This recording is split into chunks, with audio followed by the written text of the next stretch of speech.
operasyon ng MWO dito sa Lebanon, bunsod pa rin po ng walang katiyakang seguridad ng bansa. Nandito po tayo sa Beirut Rafik Hariri International Airport para ihatid ang nasa 34 nating mga kababayang repatriates. Tuloy-tuloy pa rin ang voluntary repatriation ng ating Migrant Workers Office or MWO Lebanon. Sila po ang siyang nagproproseso ng lahat ng kakailanganin ng sino man sa mga kapwa natin overseas Filipino workers, documented or undocumented, na nais nang umuwi sa atin sa Pilipinas mula dito sa Lebanon. Ayan po, at sila ay nagbababa na ng kanilang mga pagkahe. Maraming salamat po sa MWO na tumulong sa amin para makauwi po kami. Sa SPG family! Bye! Maraming salamat po!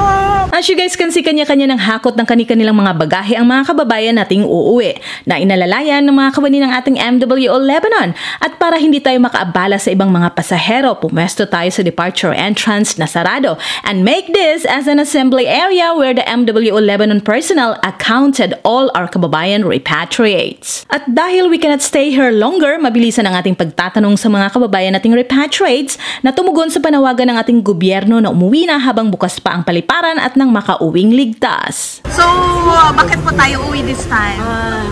It's because of the situation. Nakakatakot pang hirap. So, ano pong gagawin natin sa panimulang tulong? Business, small business, para makatulong din sa akin dahil hindi na sa edad kong ito, mahirap na mag-apply ng trabaho. Kaya masaya dahil ito po ay makakatulong. Salamat po sa gobyerno natin na binigyan po kami ng tulong pinansyal. Maraming salamat po. And to God be the glory. Amen! Amen! Ano po?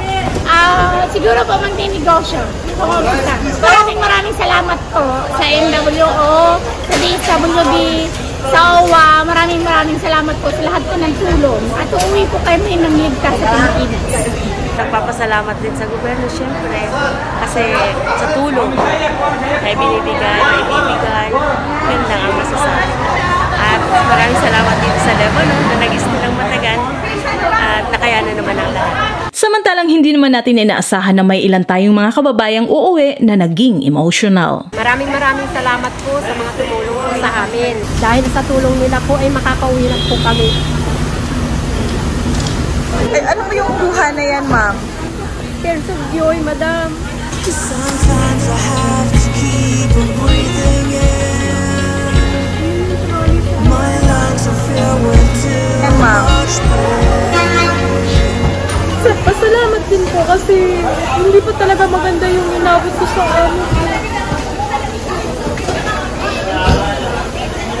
pananakit. Muntikan pa akong ma-rape. Tuwing magsasabi ako sa amo ko na hindi maganda yung pananakit ng mga anak niya, sasabihin lang sa akin na okay lang. Pati pag sabi ko na muntikan ako mag-ahasa ng tatay niya, sasabihin sa akin na okay lang, huwag kang magsabi sa asawa ko. So, ayun po, kumakas po ako sa amo ko nung nag-day off ako, tapos tumiretso ako sa MWO para humingi ng tulong. Kaya nagpapasalamat din po ako kasi makakauwi ako na wala nang pangamba. Maraming salamat po sa lahat ng tulong. Anong pangalan? Lucia? Lucia, Santa Lucia. So, bakit po tayo uuwi na this time? Kasi po ma'am, natatakot ako. Lahat ng magulang ko pinapauwi. Bali, 6 months lang na bumalik ako. Galing po kayo bakasyon. Opo ma'am. So, pumayag naman si madam. Okay lang. Gusto ko may business ma'am. Store. So, nandito naman tayo sa loob ng airport. Another batch of repatriation through MWO. Hi! So, mahigit 3 po sila. Then our kababayan repatriates slowly move inside towards the departure area. Napaka-smooth ng kanilang entrance para hindi makalikha ng attention sa loob and peacefully gathered in one corner kung saan nagpaalala na naman ang mga kawani ng MWO Lebanon. Yes guys, hindi nagkulang sa mga reminders sa mga kawani ng Migrant Workers Office dahil mula pa sa MWO showroom, binusog na ang mga kababayan nating uuwi ng mga paalala. This is to make sure of their safe passage, higit lalo sa pila nila sa immigration at sa maluwalhating paglalakbay pauwi sa atin sa Pilipinas. Bawat isa sa inyo sa immigration office. Ayun guys, nandito po ang 34 lahat nating mga kababayan.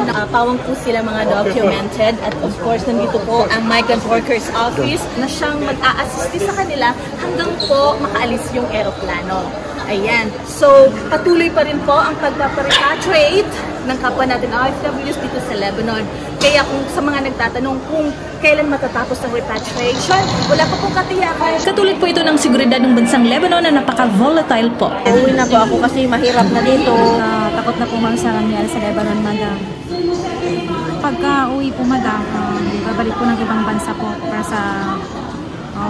may ibang bansa po, sa ibang bansa na, hindi na po dito. Sa mas safe. Natatakot na sa gera. Natatakot na sa gera. Kasi dahil sa situation dito sa Lebanon, so I decided to go home. So naka-decide ako nga mag-uwi para mag-for good at ayusin yung unahin muna yung sarili. Ganun. Tapos, pwede magpasalamat. Sure. Magpasalamat din ako sa employer ko na kahit tinulungan niya ako para sa medical financial para makapag-opera. Salamat Mr. and Mrs. Abu Jamra and Asrafi. So maraming salamat. Thank you so much, madam.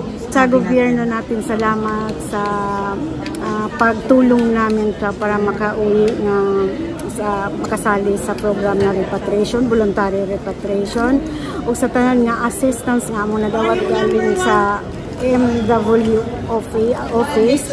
So lahat ng staff, salamat kaayo bisaya na sa tanan na sa lahat ng nagawa sa amin. Malaking tulong po yung nagawa nila sa amin.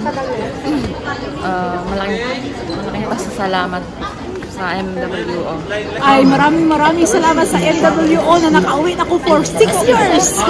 Miss na miss ko na yung pamilya at maraming salamat sa tulong ng MWO sa Lebanon. Samantalang kakitaan naman ang kasiyahan ng ating mga kababayang repatriates dahil makakauwi na silang ligtas, bukod pa sa kanilang pananabik na makapiling ang kani-kanilang pamilya. Excited rin silang magsimulang muli sa panibagong yugto ng kani-kanilang buhay saan naman sila dalhin ang kanilang mga pangarap. At labis-labis ang pasasalamat sa ating gobyerno at MWO Lebanon maging sa sinasabing financial assistance na matatanggap nila pagkadating nila sa atin sa Pilipinas. Isa namang magandang balita dahil ang head office ng MWO Lebanon, ang Department of Migrant Workers or DMW, natahanan po nating mga OFWs. Maging ang OWA at DSWD ang siyang sasalubong sa mga kababayan nating uuwi. Ilang taon po sa Lebanon?